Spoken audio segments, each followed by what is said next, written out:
இந்த பகுதியில் நம்ம நிறைய பரிகார முறைகள், பரிகார தலங்கள், ஆன்மீக கேள்வி பதில்கள், ஆன்மீக சந்தேகங்கள், என்ன பிரச்சனைக்கு என்ன மாதிரி வழிபாடு பண்ணணும்னு தொடர்ந்து பார்த்துக்கிட்டு இருக்கேன்.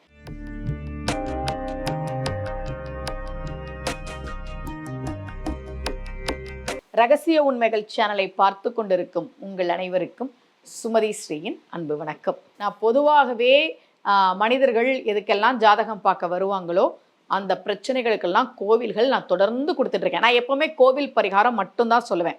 இந்த பிரச்சனைக்கு இந்த கோவில் பங்கு, அதுவும் உங்கள் ஜாதகப்படி நீங்கள் அந்த கோவில்களுக்கு போகும்போது நிச்சயமாக உங்கள் பிரச்சனைக்கு தீர்வு கிடைக்கும் அப்படின்றத நான் தொடர்ந்து சொல்கிறேன். இந்த ஜாதகம் அவங்களுக்கு உடம்புல ஒரு நோய் இருந்தது. பொதுவாக நம்ம நோய் அப்படின்னா 6ஆம் அதிபதியினுடைய தசையெல்லாம் நம்ம பார்ப்போம். ரோகாதிபதியோட தசை வரும்போது 6ஆம் பாவகம் வலுத்திருக்கா அப்படின்றத பார்ப்போம். 6ஆம் அதிபதி எப்படி இருக்குது அப்படின்றத பார்ப்போம். இவங்களுக்கு உடம்புல ஒரு நோய் ரொம்ப கஷ்டப்படுறதா சொன்னாங்க. நான் எப்போவுமே நோய் அப்படின்னு வந்தாங்கன்னா முறையான மருத்துவ சிகிச்சை எடுக்கணும் அப்படின்றத நான் ரொம்ப வலியுறுத்தி சொல்லிடுவேன். ஏன்னா இன்றைக்கி காலகட்டங்களில் மருத்துவம் எவ்வளவோ வளர்ந்துருக்கு, அறிவியல் எவ்வளவோ வளர்ந்துருக்கு, அதெல்லாம் நம்ம பயன்படுத்திக்கணும். அதனால் நான் அவங்கள்ட்ட நீங்கள் டாக்டர்கிட்ட ட்ரீட்மெண்ட் எடுக்கிறீங்களா கரெக்டாக அப்படின்னு கேட்டேன். ஆமாம்மா நாங்கள் ட்ரீட்மெண்ட்லாம் எடுக்கிறோம், இருந்தாலும் எங்களுக்கு ஏதாவது ஒரு கோவிலுக்கு போனால் கொஞ்சம் விமோச்சனம் கிடைக்கும்னு தோணுது, நீங்கள் அப்படி ஏதாவது எங்களுக்கு கோவில் சொல்லுங்கம்மா அப்படின்னு சொன்னாங்க. நான் அவங்களுக்கு சொன்ன கோவில் கேரளாவில் மம்மியூர் அப்படின்னு ஒரு ஊர் இருக்குது. அங்கே இருக்கக்கூடிய மகாதேவன் கோவில். அது என்ன மம்மியூர், நம்மளாம் மம்மி அப்படின்னா ஆங்கிலத்தில் வரக்கூடிய மம்மி அவங்க ஊர் அப்படி கிடையாது. சிவபெருமான் பல அவதாரங்களை எடுத்தார். அவர்தான் தட்சிணாமூர்த்தியாக சனகாதி முனிவர்களுக்கு உபதேசம் செய்தார். அவர்தான் பைரவராக இருக்கிறார். அவர்தான் பிச்சாண்டராக வந்தார்.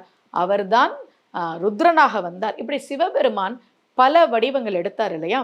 அப்படி சிவபெருமானுடைய வடிவத்தில் ஒன்று ருத்ரன். இந்த ஊருக்கு சிவபெருமான் ருத்ரனாக வந்தார். அப்படி சிவபெருமான் ருத்ரனாக வந்த மகிமை உடைய ஊர். மகிமை ஊர் அப்படின்றது தான் காலப்போக்கில் மகிமை ஊர்னு சொல்லி மம்மியூர் அப்படின்னு மாறிடுச்சு. சில கோவில்களில் ஒவ்வொரு நாளும் ரிக்வேத பாராயணம் பண்ணுற வழக்கம் இருக்கும். சில கோவில்களில் அது உண்டு. அந்த ரிக்வேதம், நீங்கள் ருத்ர பாராயணம்லாம் சில கோவில்களில் தொடர்ந்து பண்ணுவாங்க. தினமும் பாராயணம் பண்ணக்கூடிய கோவில்கள்லாம் உண்டு. நிறைய சிவபெருமானுக்கு உரிய அந்த ஸ்லோகங்கள்லாம் எவ்வளவோ இருக்குது. அதில் முக்கியமாக ரிக்வேத பாராயணம் தினந்தோறும் நடக்கக்கூடிய கோவில்கள் ஒன்று மம்மியூர் மகாதேவன் கோவில். அந்த கோவிலுக்கு நான் அவங்களுக்கு போக சொன்னேன். திரும்பவும் சொல்கிறேன், நான் எப்போவுமே கோவில் பரிகாரம் மட்டும்தான் சொல்லுவேன். கூடவே இந்த மாதிரி உடம்புல நோயெலாம் இருக்குன்னா டாக்டர் என்ன சொல்கிறாரு அப்படின்றத கேட்கணும். ஏன்னா ஜாதக கட்டத்தை வச்சு உங்கள் உடம்புல இப்படி இருக்குது அப்படி இருக்குன்றத ஒரு ஜோதிடர் சொல்ல முடியுமா அப்படின்றத நாம் யோசிச்சு பார்க்கணும். ஆனால் டாக்டர் ஸ்கேன் பண்ணி பார்த்து உங்கள் உடம்புல இது இப்படி இருக்குது, ஏன்னா அவர் தான் ஸ்கேன் ரிசல்ட் பார்க்குறாரு. டாக்டர் சொல்கிற அந்த மருந்துகளை நம்ம எடுத்துக்கணும். கூடவே இந்த மாதிரி கோவில்களுக்கு போய்க்கிறது நல்லது. அவங்க அந்த ஊர் பக்கத்தில் இருந்தாங்க, அதனால் நீங்கள் மம்மியூர் மகாதேவன் கோவிலுக்கு போங்க, இந்தந்த கிழமையில் போங்க, இந்த மாதிரி பண்ணுங்க அப்படின்றதுலாம் நான் அவங்களுக்கு வழிகாட்டினேன். யாருக்காவது தேவைப்பட்டால் பயன்படுத்திக் கொள்ளுங்கள். மீண்டும் சந்திக்கலாம். அனைவருக்கும் அன்புடன் சுமதி ஸ்ரீ.